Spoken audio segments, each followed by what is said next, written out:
Hi everyone, welcome back to the channel. In this video, we'll discuss part 3 of chapter number 10, Medieval India Composite Culture.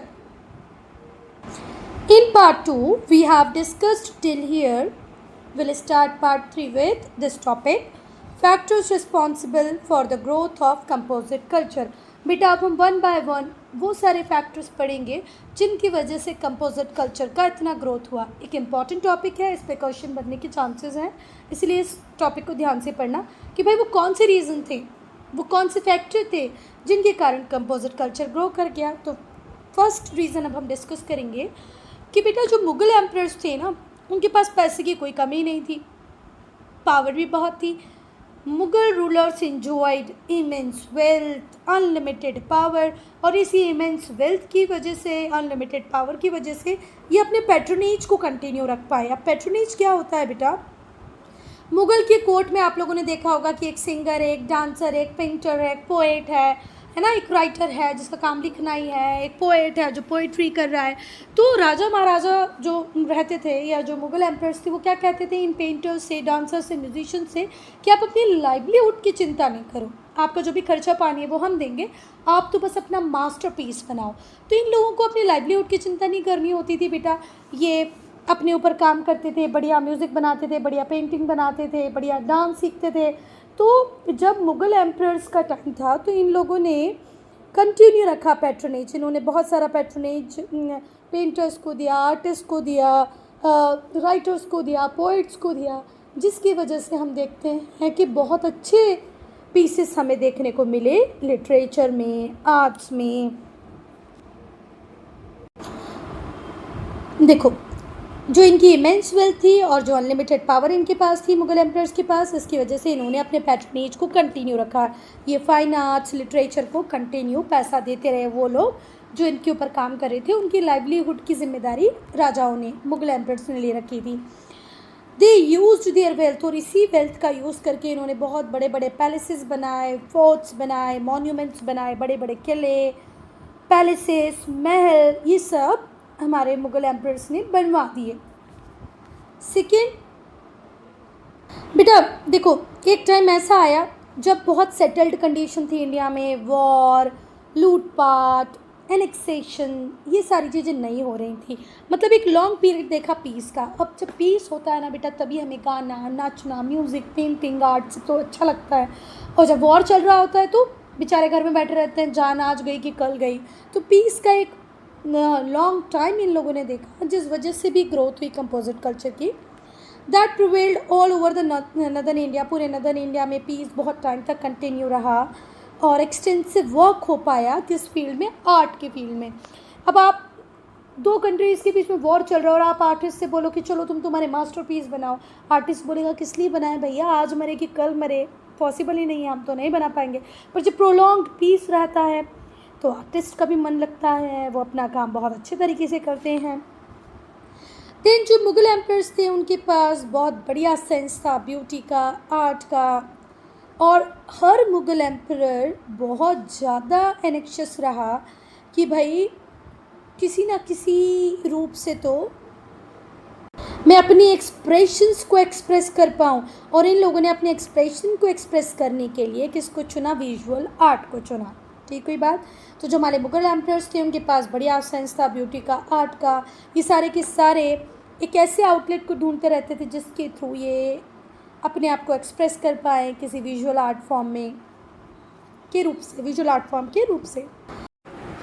अब बेटा जो glorious और rich cultural heritage था Mughals का, एक तरफ इसने, दूसरी तरफ इंडियंस ने क्रिएट किया ऐसा यूनिक एटमॉस्फेयर जिसकी वजह से हमें मिले ब्रिलियंट आउटपुट लेटर्स में, फाइन आर्ट्स में. बढ़िया तरीके की राइटिंग्स हो रही थी, है ना, पोइट्री रेडी की जा रही थी, एपिक्स लिखे जा रहे थे, फाइन आर्ट में बहुत बढ़िया काम हो रहा था, बढ़िया पेंटिंग्स बनाई जा रही थी. तो जो ग्लोरियस और रिच कल्चरल हेरिटेज था मुगल्स का एक साइड में, दूसरे साइड इंडिया का, इंडियंस का, इन दोनों ने इस तरीके के एक यूनिक एटमॉस्फेयर को रेडी किया कि हमें ब्रिलियंट आउटपुट मिले लेटर्स के फॉर्म में और फाइन आर्ट के फॉर्म में. अब हम देखेंगे इम्पैक्ट क्या हुआ कंपोजिट कल्चर का. भाई कंपोजिट कल्चर का क्या प्रभाव पड़ा? तो जो इंडो इस्लामिक कल्चर था उसने हमारी लाइफ के हर एस्पेक्ट के ऊपर इम्पैक्ट डाला, प्रभाव डाला। अब वो एस्पेक्ट्स क्या क्या थे? हमारे कल्चर, हमारा आर्ट, हमारा आर्किटेक्चर और हमारा लिटरेचर, आर्किटेक्चर, आर्ट, कल्चर सब के ऊपर इम्पैक्ट डाला इस कंपोजिट कल्चर ने। पहला, the dress, manner, social amenities, जिस तरीके के कपड़े उस टाइम में प्रेवलेंट थे, है ना, ड्रेस फॉर्म, मैनर्स जो सलीका हमने सीखा, सोशल एमिनिटीज़, फेस्टिविटीज़ मतलब जो डिफरेंट फेस्टिवल्स हम लोगों ने सीखे, फेस्टिवल्स को किस तरीके से सेलिब्रेट किया जाए, कैसे दूसरे फेस्टिवल्स को एंजॉय किया जाए, ये सब हमने देखा। Which the Mughals introduced in India were accepted by the people in India, वो सारी चीज़ें जो मुगल्स ने इंट्रोड्यूस की इंडिया में और हम इंडियंस ने उसे रेडीली एक्सेप्ट किया। फिर हम लोगों ने एक ट्रेंड देखा जहाँ पर फ्यूजन हुआ इन दोनों कल्चर का, और ये बेस्ट आप देख सकते हैं कि इसमें म्यूज़िक में जब टर्क्स इंडिया आए तो ये अपने साथ न्यू म्यूज़िकल इंस्ट्रूमेंट्स लाए, लाइक रबाब, सारंगी, ठीक है, नए म्यूज़िकल मोड्स लेके आए। Amir Khusro was given the title of Nayak, Amir Khusro को नायक का टाइटल दिया गया, ठीक है, introduced by many Perso Arabic ragas. और ये नायक का टाइटल इन्हें क्यों दिया गया बेटा? क्योंकि इन्होंने इंट्रोड्यूस किए बहुत सारे पर्सो अरेबिक राग्स, ठीक है। फिर से ध्यान से सुनो, फ्यूजन हुआ दोनों कल्चर्स का, और इस फ्यूजन को आप स्पेशली देख सकते हो किस में? म्यूज़िक की फील्ड में। जब टर्क्स इंडिया आए तो ये अपने साथ बहुत सारे नए म्यूज़िकल इंस्ट्रूमेंट लाए, रबाब, सारंगी, और जो अमीर खुसरो थे उन्हें नायक का टाइटल दिया गया। और किस खुशी में? क्योंकि इन्होंने पर्सो अरेबिक राग्स को इंट्रोड्यूस किया था। बेटा जब अकबर का रीन था, मतलब जब अकबर रूल करने आए, तो हम लोगों ने देखा कि अकबर के टाइम में हमें फ्यूजन देखने को मिलता है पर्शियन और इंडियन स्टाइल ऑफ पेंटिंग का। पेंटिंग्स को ऑर्गेनाइज़ किया गया इम्पीरियल एस्टेब्लिशमेंट्स में। इम्पीरियल एस्टेब्लिशमेंट्स बोले तो जो राजाओं के जो बड़े बड़े कारखाने, फैक्ट्री आउटलेट्स वगैरह होते थे, वहाँ पर बहुत सारे पेंटर्स को बुलाया गया इंडिया के डिफरेंट पार्ट से, और वहाँ पर उन लोगों ने बहुत सारी पेंटिंग्स दिखाई जिनमें पर्शियन बुक्स ऑफ फेबल्स थी, महाभारत के टेक्स्ट, अकबरनामा, ये सब कुछ देखने को मिला। और बेटा इन पेंटिंग्स में इंडियन थीम्स और जो सीन्स थे उन्हें दिखाया गया इंडियन कलर्स के थ्रू, जैसे पिकॉक ब्लू, इंडियन रेड, इन सब का यूज़ करके इन्हें दिखाया गया।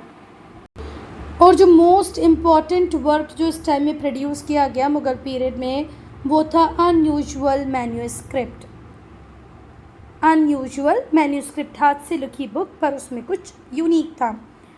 दास्तान ए अमीर हमज़ा और हमज़ानामा, जिसमें लगभग 1200 पेंटिंग्स थीं। हमज़ानामा में कितनी पेंटिंग है? 1200। हमज़ानामा का दूसरा नाम है दास्तान ए अमीर हमज़ा। फिर से ध्यान से सुनो बेटा, जब अकबर का टाइम आया तो अकबर के टाइम में हम लोगों ने देखा कि फ्यूजन होता है यहाँ पर पेंटिंग्स का। कौन कौन सी painting? Persian style of painting और इंडियन स्टाइल ऑफ पेंटिंग। एक बार एक कारखाने में इस तरीके से क्या लगाई गई, प्रदर्शनी लगाई गई समझो, जहाँ पर डिफरेंट पार्ट से पेंटर्स आए जिन्होंने पर्शियन बुक्स ऑफ फेबल्स को दिखाया, महाभारत को दिखाया, अकबरनामा के टेक्स्ट को दिखाया। और इन पेंटिंग्स में हमने देखा कि जो इंडियन थीम्स थी और इंडियन कलर्स का यूज़ देखा, पिकॉक ब्लू, इंडियन रेड। जो मोस्ट इम्पॉर्टेंट वर्क इस टाइम में प्रोड्यूस हुआ वो था अनयूजुअल मैन्यूस्क्रिप्ट, जिसका नाम है दास्तान अमीर हमज़ा या हमज़ानामा, जिसमें 1200 पेंटिंग थी।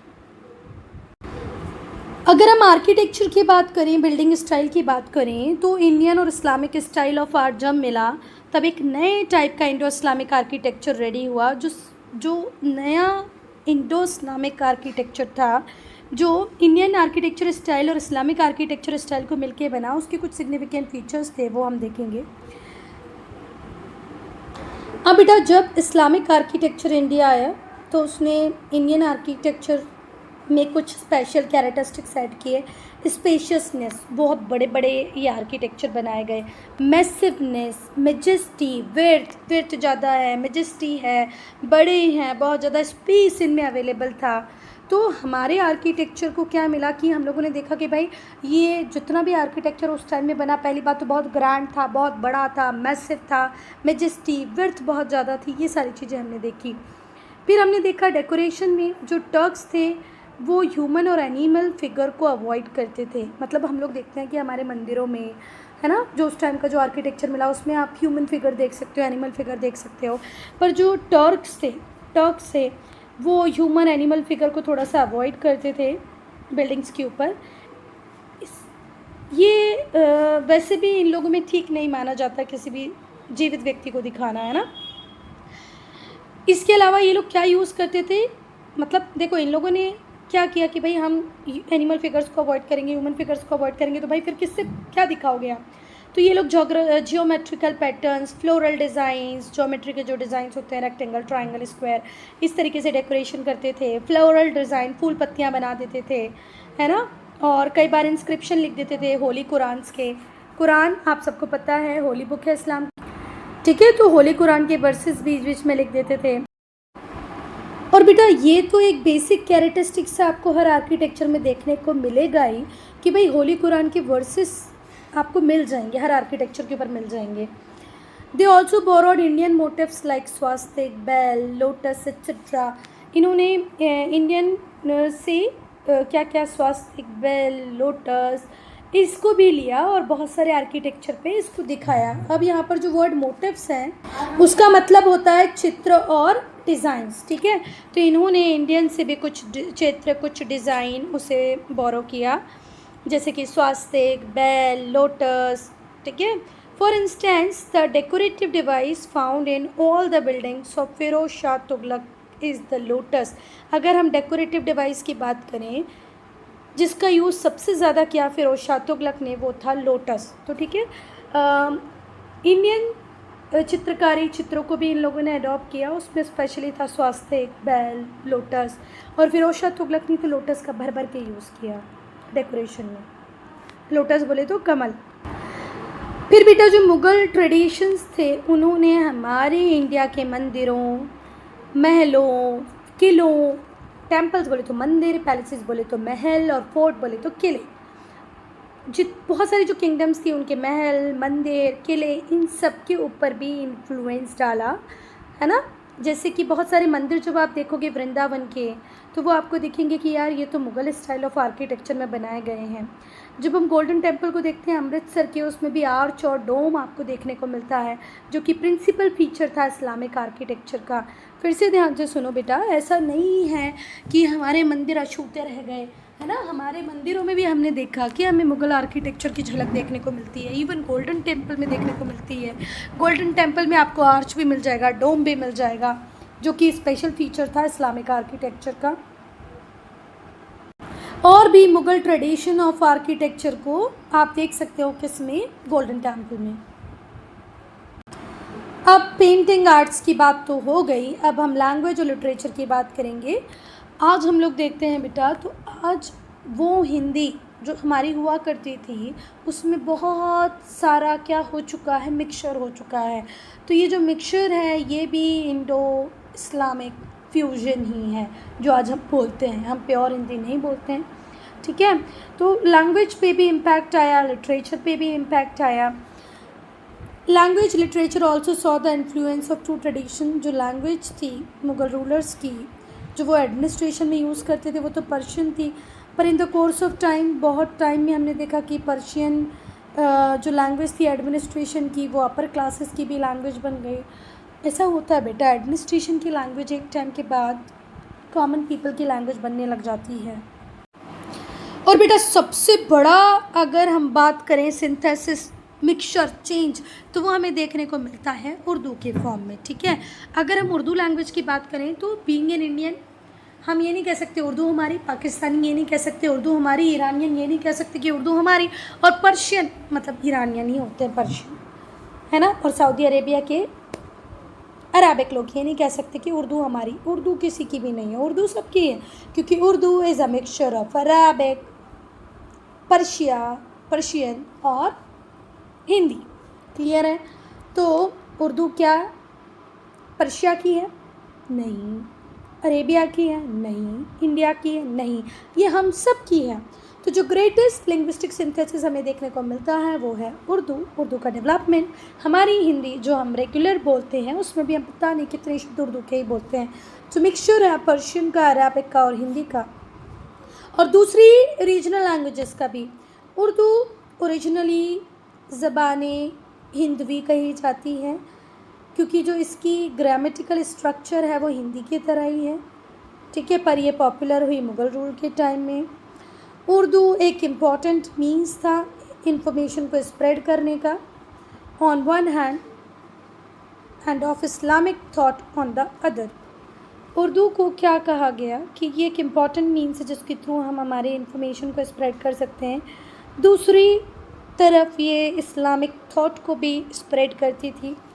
A number of Sanskrit books were translated into Persian and Urdu. बहुत सारी संस्कृत बुक्स का ट्रांसलेशन हुआ पर्शियन लैंग्वेज में और उर्दू लैंग्वेज में। बेटा अब हम पढ़ेंगे सूफिज्म को और भक्ति मूवमेंट को। तो बेटा अब तक हमने देखा कि दोनों कल्चर का फ्यूजन हो रहा है। हम बाय हार्ट इस्लामिक कल्चर को एक्सेप्ट कर रहे हैं, है ना।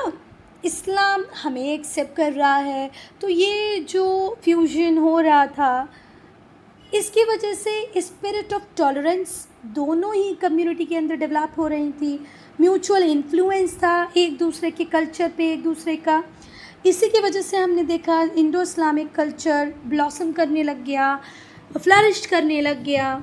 और यहाँ ये बेस बनेगा दो रिलीजियस मूवमेंट का, और वो रिलीजियस मूवमेंट होंगी सूफिज़म एंड भक्ति मूवमेंट। देखो बेटा जैसे जैसे मुग़ल रूल इंडिया में कंसोलिडेट होता गया, हमने देखा कि ऐसे हिंदुओं को बहुत ज़्यादा प्रॉब्लम्स नहीं हुई मुस्लिम से। हम लोग एक दूसरे के कल्चर को, एक दूसरे के फेस्टिवल्स को, आर्ट को, कल्चर को अडॉप्ट करने लगे, और उसकी वजह से ही हमने देखा कि बहुत ज़्यादा फ्लरिश हुआ इंडो इस्लामिक कल्चर। और यहाँ पर बेस बनेगा इस वजह से किसके लिए, दो रिलीजियस रिफॉर्म मूवमेंट का, जो होंगी सूफिज़म और भक्ति मूवमेंट, ठीक है। बहुत सारे सूफ़ी संत, भक्ति संत, सूफ़ी सेंट्स और भक्ति सेंट। संत शब्द सुना होगा ना आपने हिंदी में, वही है सेंट्स। तो हमने देखा कि बहुत सारे जो सूफ़ी संत थे, भक्ति संत थे, वो यूनिटी की बात करते थे, ठीक है।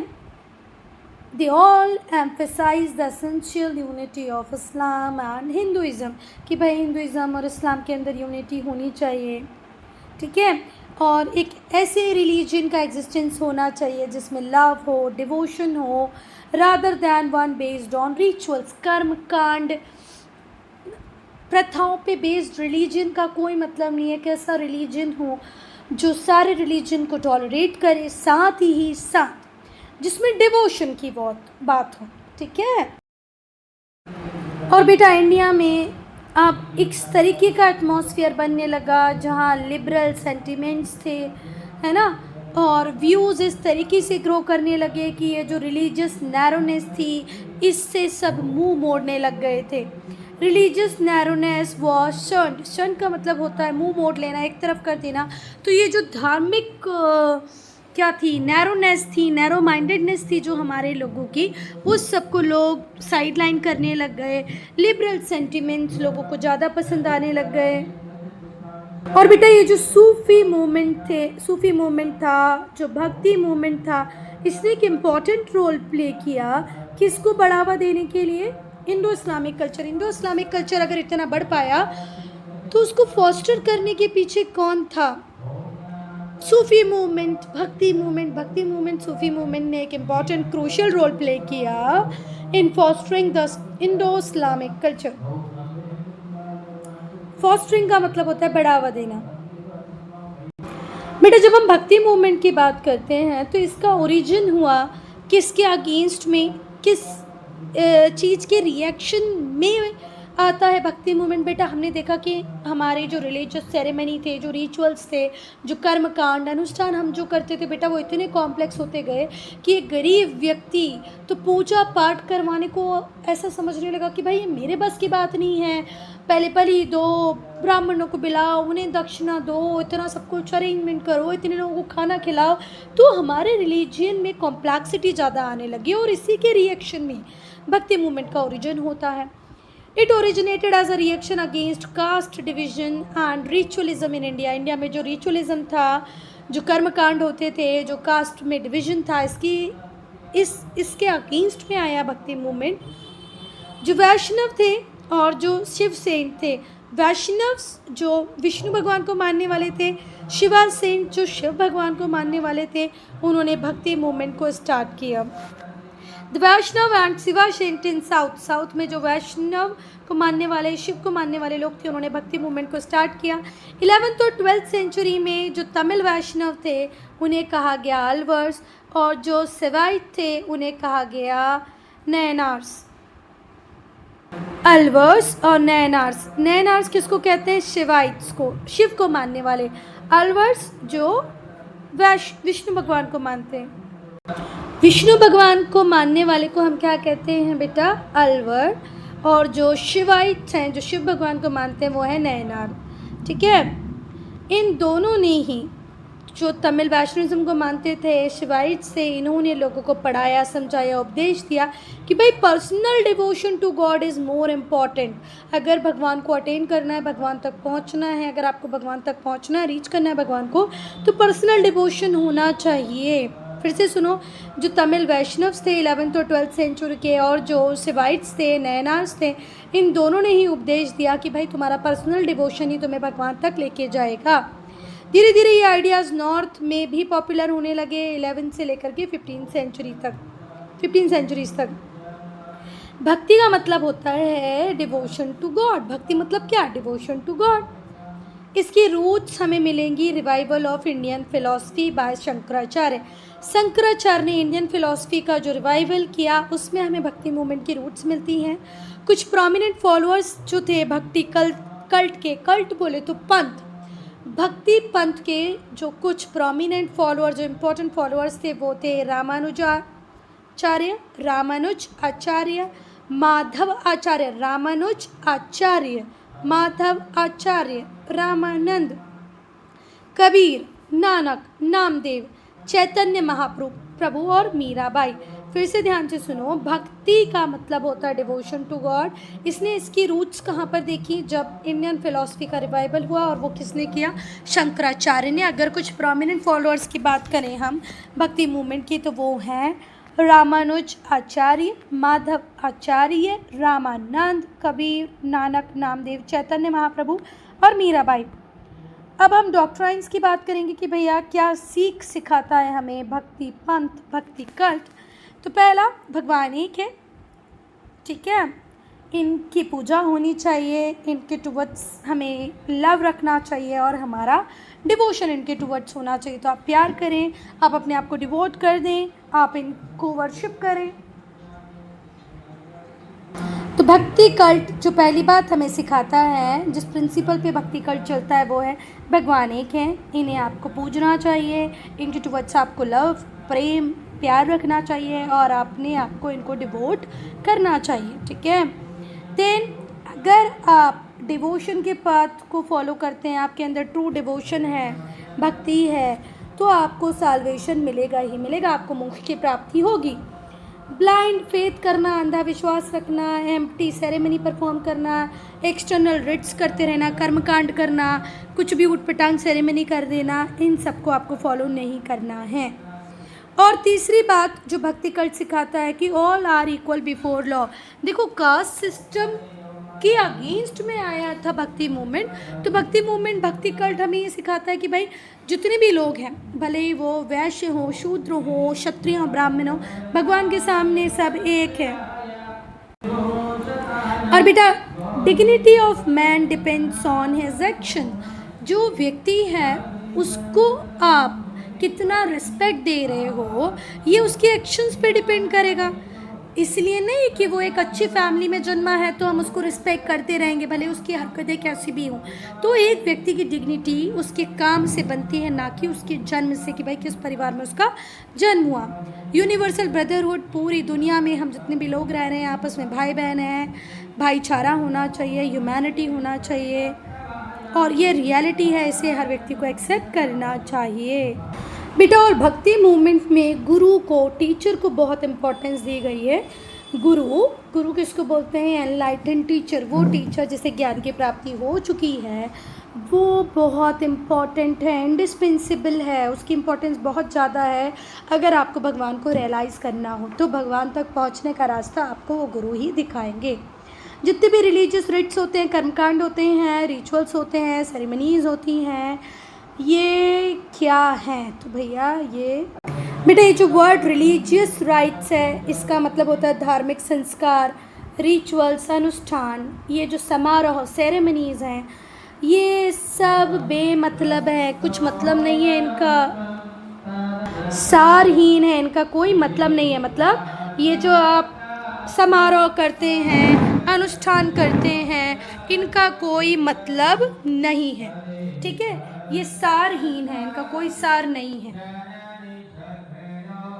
मतलब ये पॉइंट ये कह रहा है कि भाई इन सब से कोई मतलब नहीं है। अगर आपको भगवान को पाना है तो अपने आप को भगवान के टुवर्ड सरेंडर कर दो, ठीक है? अपना आत्मसमर्पण कर दो। दूसरा, आपको अवॉइड करना चाहिए कास्ट डिस्टिंक्शंस को भी। सारे लोग एक समान हैं, इक्वल हैं, ये untouchability, upper caste, lower caste, ऐसा कुछ भी सोसाइटी में होना ही नहीं चाहिए। अब हम देखेंगे कि भाई क्या इम्पैक्ट हुआ भक्ति मूवमेंट का। सूफिज़्म की तरह बेटा भक्ति मूवमेंट भी बहुत प्रोफाउंड बड़े चेंजेस लेके आया रिलीजियस मतलब धर्म में, सोशल आउटलुक में। किसके? लोगों के सोचने के तरीके को बदल के रख दिया भक्ति मूवमेंट ने। लोगों का जो रिलीजियस आउटलुक था, धर्म को जिस तरीके से देखते थे, जो उनका सोशल आउटलुक था, समाज को देखने का जो तरीका था, उन दोनों में ही प्रोफाउंड चेंज लाने का काम किया हमारे भक्ति मूवमेंट ने। जो भक्ति संत थे वो उपदेश देते थे यूनिवर्सल ब्रदरहुड का, है ना? यूनिवर्सल ब्रदरहुड बोले तो आपसी भाईचारा होना चाहिए, पूरी दुनिया में भाईचारा होना चाहिए, और जोर देते थे इस बात पे कि भाई सारे लोग इक्वल हैं, equality of man is important, उसको एम्फेसाइज करते थे। यूनिवर्सल ब्रदरहुड, पूरी दुनिया में जितने भी लोग हैं सबके अंदर आपस में भाईचारा होनी चाहिए, मिलजुल के रहना चाहिए, इसकी बात कहते थे। ये लोगों की भाषा में पढ़ाते थे। जो सूफ़ी सेंट थे, जो भक्ति सेंट थे, जो लैंग्वेज इनकी थी वो ऐसी थी कि लोग जल्दी समझ पाएँ, लोग उसके साथ कनेक्ट कर पाएँ। हिंदी, भोजपुरी, मैथिली, उड़िया, ये कुछ कॉमन लैंग्वेजेस थी जिसमें ये लोग अपने क्या बोलते थे, इम्पॉर्टेंट टीचिंग्स को देते थे, प्रीच करते थे, जिससे कि लोग कनेक्ट कर पाएँ। भाई संस्कृत तो देखो कुछ लोगों को ही आती थी, बाकी सबको आते नहीं थे, तो संस्कृत का यूज़ इन्होंने प्रीचिंग के लिए नहीं किया। अगर उस टाइम की हम लिटरेरी वर्क की बात करें कि बहुत कौन से इंपॉर्टेंट लिटरेरी वर्क, मतलब किन चीज़ों पे बहुत ज़्यादा लिखा गया या कौन सी इंपॉर्टेंट बुक लिखी गई, तो उस टाइम में लिखी गई रामचरितमानस। किसने लिखी? तुलसीदास ने। गुरुमुखी लिटरेचर की बात करें तो जो सिख गुरुज थे और जो वैष्णव लिटरेचर था बंगाल का, ये सब इम्पॉर्टेंट था। तो बेटा गुरुमुखी लिटरेचर जो सिख गुरुज ने लिखा वो इम्पॉर्टेंट था, वैष्णव लिटरेचर जो बंगाल में बना वो इम्पॉर्टेंट था, रामचरितमानस जो किसने लिखी? तुलसीदास ने। इसके बाद बेटा कबीर की जो टीचिंग थी, गुरु नानक की जो टीचिंग थी, रविदास ने जो कुछ सिखाया, इन्होंने इंडियन सोसाइटी को बहुत ज़्यादा चेंज किया। गुरु नानक ने, कबीर ने, रविदास ने अपनी टीचिंग्स के थ्रू इंडियन सोसाइटी को चेंज किया। इन्होंने नए सोशल ऑर्डर की बात की, और वो सोशल ऑर्डर ऐसा था बेटा जिसमें प्रिंसिपल ऑफ इक्वालिटी थी। कास्ट डिस्टिंक्शन को कम्प्लीटली डिनाउंस किया गया, नकार दिया गया। और बेटा कबीरदास जी ने भी, गुरु नानक जी ने भी, रविदास जी ने भी, इन सब ने एक्सपोज किया है फ्यूटिलिटी को। फ्यूटिलिटी का मतलब क्या होता है? व्यर्थ, फालतू। किसको इन्होंने फालतू कहा है? Empty rituals. भाई जो कर्मकांड, जो समारोह आप कर रहे हैं, जो अनुष्ठान आप कर रहे हैं, कुछ मतलब नहीं है, वो फालतू है, ये सब इन लोगों ने बताया।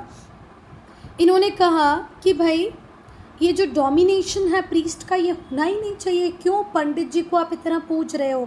क्या है? ऐसा नहीं होना चाहिए। थस द भक्ति movement brought in social change. और इससे हम बता सकते हैं कि भाई भक्ति मूवमेंट आया तो सोशल चेंजेस तो आए। अब बेटा जो मीराबाई थी, मीराबाई अकेली बेटी थी किसकी? राजपूत नॉवल की।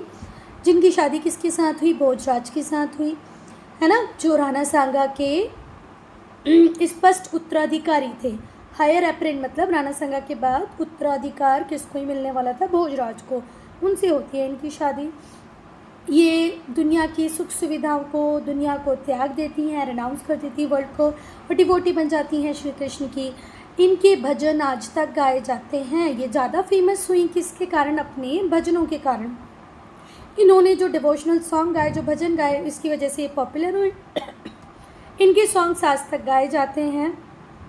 ये ऑर्डिनरी पीपल के साथ मिक्स हो जाती थी, ठीक है, और इन्होंने पूरी तरीके से अपने आप को किसको सौंप दिया था? किसको सरेंडर कर दिया था बेटा? भगवान श्री कृष्ण को। ये नॉर्मल जो ऑर्डिनरी पीपल थे उनके साथ मिक्स हो जाती थी, और उन्हें उनके सामने एक पर्सनल एग्जाम्पल सेट किया इन्होंने कि भाई किस तरीके से आप भगवान श्री कृष्ण के प्रति पूरी तरह समर्पित हो सकते हो। इनकी जो ब्रिलियंट पोइट्री थी is known as Padavali. Padavali, ठीक है, her brilliant poetry is known as Padavali. इनकी पोएम में इन्होंने पोइट्री किया है डीप पर्सनल एसोसिएशन किसके साथ? श्री कृष्ण के साथ, कि भाई मैं जुड़ी हुई हूँ किसके साथ? मैं डिवोटी हूँ किसकी? श्री कृष्ण की। मैं जुड़ी हुई हूँ श्री कृष्ण के साथ, मैं श्री कृष्ण की डिवोटी हूँ। ये अपनी पोइट्री के थ्रू, पोएम के थ्रू लोगों को बताती थी। अगर हम संत ज्ञानेश्वर की बात करें तो ज्ञानेश्वर, ध्यानेश्वर 13वीं सेंचुरी के संत थे। ये कवि भी थे, फिलोसफर भी थे, दार्शनिक भी थे। कहाँ से थे? महाराष्ट्र से थे। इन्होंने लर्न किया और मास्टर किया किसमें? फ़िलॉसफी में, दर्शन शास्त्र में बहुत अच्छे से जानते थे। इनके पास बहुत सारी टेक्निक्स थी, जैसे कुंडलिनी योगा, योगा जानते थे। इन्होंने ये अपने भाई से सीखा था। तो इन्होंने फ़िलॉसफी सीखी, कुंडलिनी योगा सीखा, ठीक है। He learned and mastered the philosophy and various techniques of Kundalini Yoga from his elder brother, अपने बड़े भाई से, जिनका नाम था निवित्रीनाथ। बेटा ये जब सिर्फ 15 साल के थे ना, तो इन्होंने डिलीवर किए 9000 वर्सेस, 9000 वर्सेस इन्होंने डिलीवर किए जब ये सिर्फ 15 साल के थे। और ये वर्सेस किसके ऊपर थे? कमेंट्री थे ये किसकी? भगवत गीता की, जिसे ज्ञानेश्वरी भी कहा जाता है या भावार्थ दीपिका कहा जाता है। क्या कहा जाता है? भावार्थ दीपिका या ज्ञानेश्वरी। ये भगवत गीता की कमेंट्री थी जिसको डिलीवर किया 9000 वर्सेस के थ्रू 15 साल की उम्र में किसने? हमारे संत ज्ञानेश्वर ने। और ज्ञानेश्वर का मानना ये था कि भक्ति है तो आपका लिबरेशन पक्का है। ज्ञानेश्वर ने रिगार्ड किया भक्ति, डिवोशन को as the means of liberation. अगर आपको मोक्ष की प्राप्ति करनी है, जन्म मरण की साइकिल से छूटना है, तो भक्ति ज़रूरी है। इनके भाई की एडवाइस पर और गुरु की एडवाइस पे, जो दोनों ही कौन थे? निवृत्तिनाथ, उन्होंने ट्रीटीज़ लिखी किसके ऊपर? अपने स्पिरिचुअल एक्सपीरियंस के ऊपर। ही रोट, इन्होंने किसको लिखा बेटा? अमृत अनुभव को। किसको लिखा? अमृत अनुभव को। फिर से सुनो, ज्ञानेश्वर रिगार्ड करते थे भक्ति को, डिवोशन को मीन्स ऑफ लिबरेशन। मोक्ष चाहिए, जन्म मरण की साइकिल से छूटना है, तो भक्ति बहुत ज़रूरी है। इनके भाई और गुरु दोनों ही सेम व्यक्ति थे जिनका नाम था निवृत्तिनाथ। इनके कहने पर इन्होंने लिखी treatise on his spiritual experience. अपने जो आध्यात्मिक एक्सपीरियंस थे उसके ऊपर इन्होंने लिखा, जिसका नाम था अमृत अनुभव। अमृत अनुभव किसने लिखा? ज्ञानेश्वर ने। ज्ञानेश्वर या ध्यानेश्वर और इनके भाई और इनकी बहन ये बहुत पिलग्रिमेज करते थे, ठीक है। एक बार जब ये पिलग्रिमेज कर रहे थे तो ये नामदेव से मिलते हैं और ये दोनों फ्रेंड्स बन जाते हैं।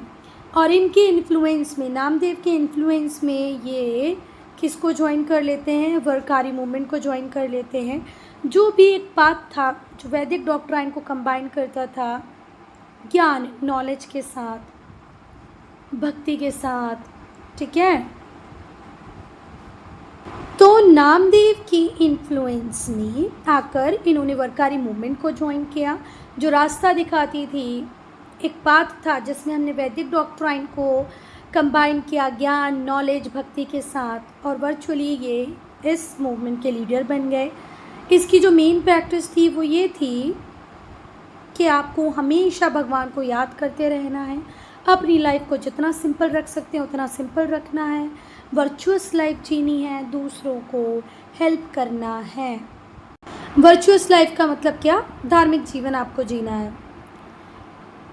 इनकी जो टीचिंग्स थी उसकी वजह से जो बहुत सारे कॉमन पीपल थे वो इनके फॉलोअर्स बन गए। हज़ारों किलोमीटर तक, 100 किलोमीटर तक ये चल के, हज़ार तो नहीं 100 किलोमीटर तक ये चल के आते और पांदपुर में जो इनका होली प्लेस था उसको विज़िट करते। इनकी टीचिंग्स की वजह से बहुत सारे लोगों ने, बहुत सारे कॉमन पीपल अपने आप को डिवोट कर दिए भगवान के टूवर्ड्स और 100 मील की दूरी, 100 किलोमीटर की दूरी तय करके होली प्लेस पांदपुर आते थे और वहाँ पर आके पूजा करते थे भगवान विट्ठल की, जो कि हरि का ही एक रूप है, भगवान विष्णु का ही एक रूप है। इनका एक फेमस वर्क है जिसे हम कहते हैं अभंग। क्या कहते हैं? अभंग। इनके फेमस वर्क का नाम क्या है? Abhang. Namdev was given a graphic description of saint visit to holy places। और बेटा कार्तिक के महीने में 1296 को संत ज्ञानेश्वर ने समाधि ले ली अलांदी में। और इनकी जो समाधि है, हिज समाधि मंदिर is highly reward religious place. इसे बहुत बड़ा धार्मिक प्लेस माना जाता है। बेटा आलंदी में ली समाधि हमारे ज्ञानेश्वर ने कब ली? कार्तिक मंथ में 1296 को। ठीक है, इनकी समाधि के ऊपर एक मंदिर बना है जो बहुत पूजनीय जगह है इनकी फॉलोअर्स के लिए। ठीक है, Alandi specially for the people belonging to Warkari sector. जो वर्कारी सेक्टर है उनके लोग तो यहाँ बहुत एंथुजियाज्म के साथ आते ही हैं। He is an inspiration for millions of devotees. और हमारे ज्ञानेश्वर जी इंस्पिरेशन है मिलियंस ऑफ पीपल के लिए। ये अपनी टीचिंग्स के through his teachings and the great text that he left as his legacy. और ये इंस्पिरेशन का सोर्स बनते हैं मिलियंस ऑफ पीपल के लिए अपनी टीचिंग्स के थ्रू, अपने टेक्स्ट के थ्रू, जो इनकी लेगेसी है जो ये छोड़कर गए हैं। बेटा आप लोगों को चैप्टर इतना बड़ा है कि यहाँ पर बेटा अब हम पढ़ेंगे सूफिज़्म को। तो ये जो वर्ड सूफिज़्म है, इसका जो वर्ड सूफ़ी है वो आया है अरबिक वर्ड सूफ़ से। और सूफ़ का मतलब क्या होता है? वूल। और ये वूल, ये जो ऊन है, इसको यूज़ कौन करते थे? मिस्टिक्स बोले तो रहस्यवादी लोग, जादूगर तो नहीं बोलना चाहिए, मिस्टिक मतलब रहस्यवादी। तो जो सूफ़ी वर्ड है वो अरबिक वर्ड सूफ़ से आया है जिसका मतलब होता है ऊन, वूल। और इस ऊन या वूल को यूज़ करते थे मिस्टिक्स, जो इन ऊनी कपड़े ही पहनते थे, कोरस वूलन गारमेंट्स ही पहनते थे। ठीक है, तो सूफ़ का मतलब होता है wool and was used by mystics who used to wear only a coarse woollen garment. ये हमेशा कोरस वूलन गारमेंट पहने रहते थे। कुछ स्कॉलर्स के अकॉर्डिंग ये जो वर्ड सूफ़ी है ये साफ़ा वर्ड से आया है, मतलब साफ़ वर्ड से आया है, मतलब होता है प्योरिटी। ठीक है, फिर से ध्यान से सुनो, साफ़ा नहीं साफ़। कुछ स्कॉलर्स का मानना है कि सूफ़ी वर्ड सूफ़ ऊन से नहीं आया है, ये साफ से आया है जिसका मीनिंग होता है प्योरिटी। सूफीज़ इंडिया आए कब? जब टर्किश रूल था इंडिया में। इन्होंने एक मूवमेंट स्टार्ट की, लोगों को रिलीजियस टॉलरेंस सिखाई कि भाई सहनशीलता होना चाहिए धर्म के मामले में। आपका धर्म अच्छा है पर दूसरे का बुरा भी नहीं है, ब्रदरहुड होनी चाहिए, आपस में भाईचारा होनी चाहिए, भगवान एक ही है। ठीक है, और ये जो सूफ़ी संत आए इन्होंने दुनिया को बताया, भारत के लोगों को बताया कि भाई आपका अल्टीमेट पाथ साल्वेशन है, भगवान की प्राप्ति है। तो आप सब लोग अलग अलग रास्तों को यूज़ कर रहे हो पर आपका अल्टीमेट गोल एक ही है, achievement of God. They held that all religions were different path. सारे रिलीजन्स अलग अलग पाथ बताते हैं, सिर्फ एक ही भगवान के पास पहुंचने का भगवान तो एक ही है, उसके पास पहुंचने के रास्ते अलग अलग हैं। जो सूफ़ी संत पर्शिया से आए, सेंट्रल एशिया से आए, उन्होंने अपने आप को 12 ऑर्डर्स और 12 सिलसिले में ऑर्गेनाइज़ किया। जो वर्ड सिलसिला है इसका मीनिंग होता है चेन, है ना, signifying a continuous link between master and the disciple. देखो जो सूफ़ी संत है पर्शिया से आए, सेंट्रल इंडिया से आए, इन्होंने अपने आप को 12 ऑर्डर्स सिलसिलास में ऑर्गेनाइज़ किया। जो वर्ड सिलसिला है इसका मतलब होता है जो चीज़ कंटिन्यूटी में चलती जाए। ये कंटिन्यूस लिंक था मास्टर और डिसिप्लाई के बीच में। जो लीडर होते थे इस ऑर्डर के उन्हें पीर कहा जाता था और इनके फॉलोअर्स को मुरीद्स। पीर और मुरीद, आप लोग सुनते हो ना पीर बाबा की दरबार, तो पीर कौन होते थे? जो लीडर होते थे, और उनके जो फॉलोअर्स होते थे उन्हें कहते थे मुरीद। अ वली वॉज नॉमिनेटेड बाय अ पीर, और वली को नॉमिनेट करते थे पीर जो कि उसका सक्सेसर होता था। हर सूफ़ी ऑर्डर में एक खानखा होता था या हार्मिटेज होता था जहाँ पर सूफ़ी संत बैठते थे, मिलते थे, रहते थे। ठीक है, तो हर सूफ़ी ऑर्डर का एक खानखा होता था या हार्मिटेज होता था, मोनेस्ट्री होती थी जहाँ पर ये लोग रहते थे। ठीक है, जो सूफ़ी संत होते थे वो इंडिया में आकर सेटल हो गए। कौन कौन से सूफ़ी संत इंडिया में आकर सेटल हुए? जो सोहरावर्दी ऑर्डर को बिलोंग करते थे और जो चिश्ती ऑर्डर को बिलोंग करते थे। ठीक है, तो सूफ़ी संत जो पर्शिया और सेंट्रल एशिया से थे उन्होंने 12 ऑर्डर्स में अपने आप को ऑर्गेनाइज़ किया, और ये जो सिलसिला है इसे हम कंटिन्यूस लिंक कहेंगे मास्टर और डिसिप्लाई के बीच में। जो लीडर होता था उसे पीर कहा जाता था, फॉलोअर्स या डिसिप्लाइज को मुरीद्स कहा जाता था। वली को नॉमिनेट करते थे पीर जो आने वाला सक्सेसर होता था उनका, और हर सूफी का एक खानका होता था जहाँ पर ये लोग मिलकर रुकते थे, मतलब हार्मिटेज होता था, मोनेस्ट्री होती थी। अब अगर हम डॉक्ट्राइन की बात करें, प्रिंसिपल्स की बात करें, या सूफिज़्म के मेन प्रिंसिपल्स डॉक्ट्राइन्स की बात करें, तो वो यही थे कि भगवान एक है। तो पहला जो सिद्धांत है, पहला जो डॉक्ट्राइन है वो क्या कह रहा है? Fundamental unity of all religion. सारे धर्मों में एकता होनी चाहिए, सारे भगवान एक ही हैं तो सारे धर्मों में भी एकता होनी चाहिए। आप भगवान तक पहुंच सकते हो पर सिर्फ कब? जब आप पर्सनल डिवोशन दो, मतलब अपने आप को डिवोट कर दो भगवान को। एम्प्टी रिचुअल करने से कुछ नहीं होता। Individual soul is the manifestation of supreme God. हर इंडिविजुअल सोल मैनिफेस्टेशन है किसका? सुप्रीम गॉड का, मतलब उस भगवान की। हम सब क्या है? मैनिफेस्टेशन है। और क्योंकि हम भगवान का ही मैनिफेस्टेशन है, गॉड का मैनिफेस्टेशन है, तो एक दिन हमें उनमें ही मिल जाना है।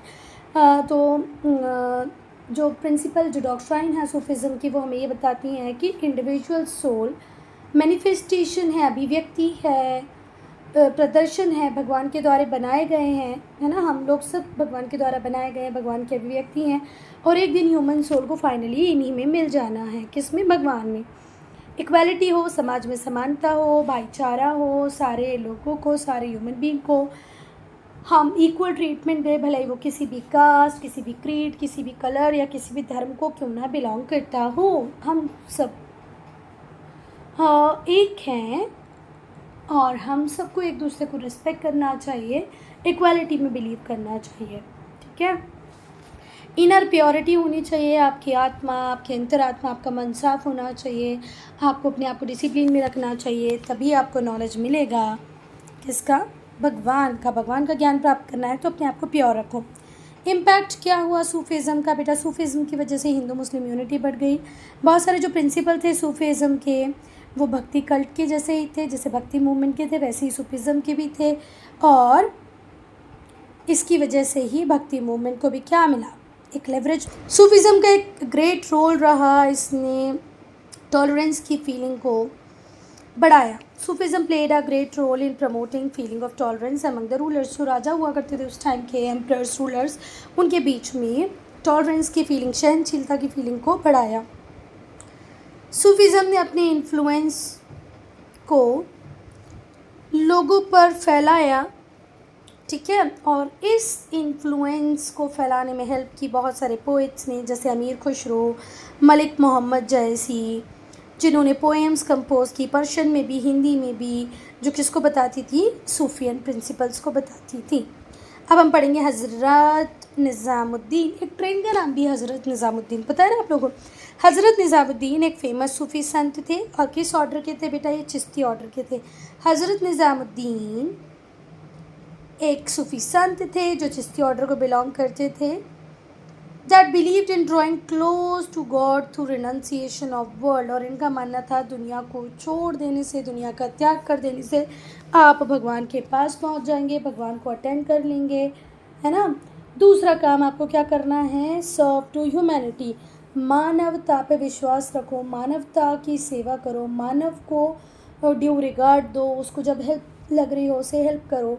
तो आप अगर ह्यूमैनिटी को सर्विस देते हो, अपने वर्ल्डली प्लेजर्स को रिनाउंस कर देते हो, त्याग देते हो, तो आपको भगवान मिलेंगे ही मिलेंगे, अल्लाह मिल जाएंगे। हज़रत निज़ामुद्दीन कौन थे? एक सूफी संत थे। किस ऑर्डर के थे? चिश्ती ऑर्डर के थे, है ना। और इनका जो बर्थ हुआ वो हुआ बदायूं, यूपी, उत्तर प्रदेश में। जब ये बेटा 5 साल के थे तब हो जाती है इनके पापा की डेथ। फिर ये दिल्ली आ जाते हैं अपनी मदर के साथ। जब ये 20 साल के होते हैं तो ये कहाँ जाते हैं? अजोधन, जो आज कहाँ पर है बेटा? पाकिस्तान में। आज कहाँ पर है? पाकिस्तान में है, ठीक है।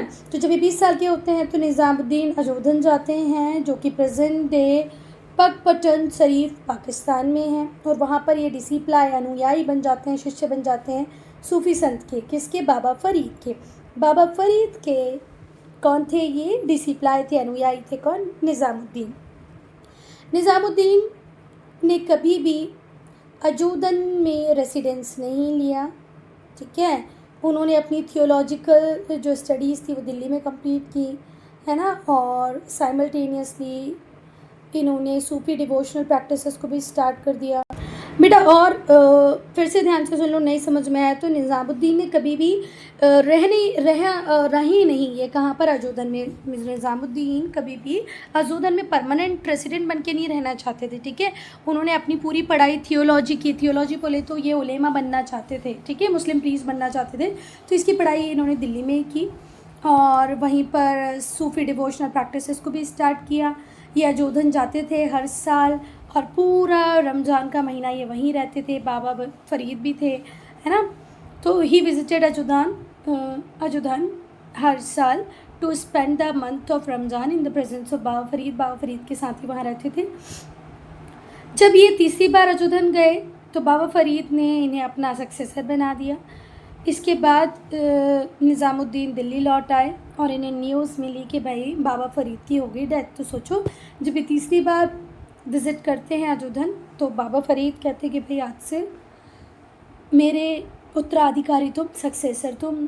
थोड़े दिन बाद निज़ामुद्दीन वापस दिल्ली आ जाते हैं, रहने लगते हैं और उन्हें फिर खबर मिलती है कि बाबा फ़रीद की डेथ हो गई। तो इन्होंने दिल्ली में खानका बनाया। He built his khanqah in Delhi palace where people from all walks of life were fade.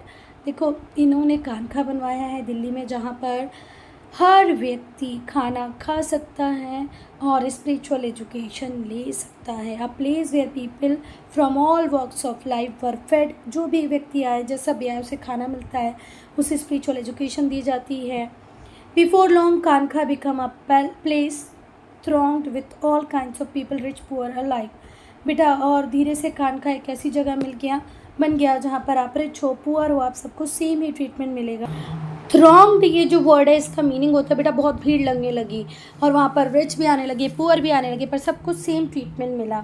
Hazrat Nizamuddin अपने प्रेसिडेसर की तरह ही ज़्यादा स्ट्रेस देते थे, जोर देते थे किसके ऊपर? लव के ऊपर, कि भाई अगर भगवान को प्राप्त करना है तो प्यार होना ही चाहिए, लव होना चाहिए, प्रेम होना चाहिए। इनका मतलब था लव से लव ऑफ गॉड, ठीक है। और लव ऑफ गॉड मतलब लव ऑफ ह्यूमैनिटी। आप भगवान को प्यार कर रहे हैं, इसका मतलब आप भगवान के बनाए हुए इंसान से भी प्यार कर रहे हैं। उसको जब जो मदद लग रही है आप उसे मदद कर रहे हैं। ह्यूमन बीइंग को सर्व करना, ह्यूमैनिटी को लव करना ही भगवान को लव करने जैसा था हमारे निज़ामुद्दीन के लिए, ठीक है। इनका विजन था कि एक ऐसी सोसाइटी बनाई जाए जो सेक्युलर हो, जहाँ पर काइंडनेस हो।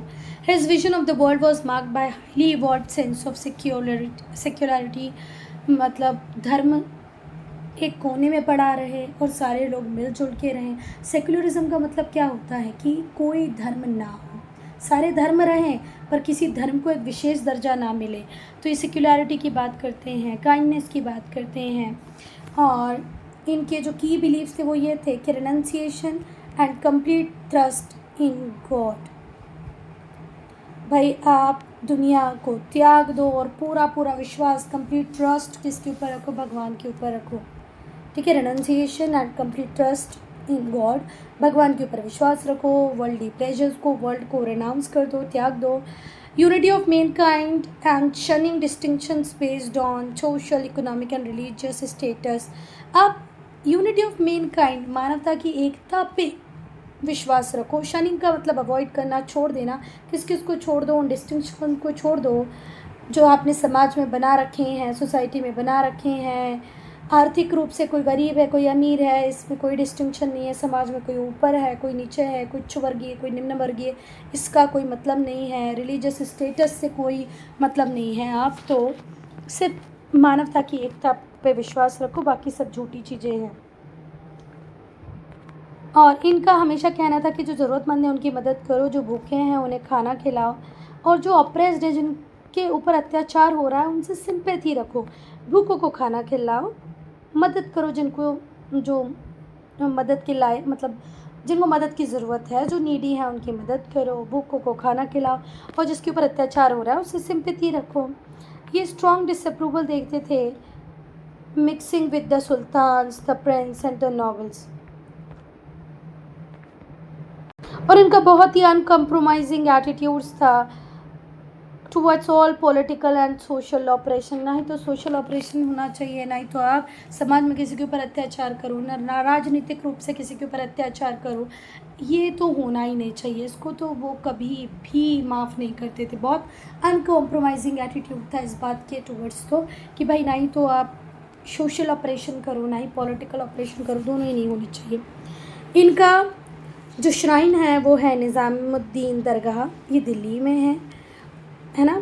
और अभी तक ये स्ट्रक्चर है, बना कब था, 1562 में। इस श्राइन को हज़ारों लोग विज़िट करते हैं बेटा, और एक फेथ के नहीं कि सिर्फ इस्लाम या सूफ़ी को मानने वाले, हर धर्म का व्यक्ति निज़ामुद्दीन की दरगाह पे जाता है। एक साल में हज़ारों लोग इसको विज़िट करते हैं।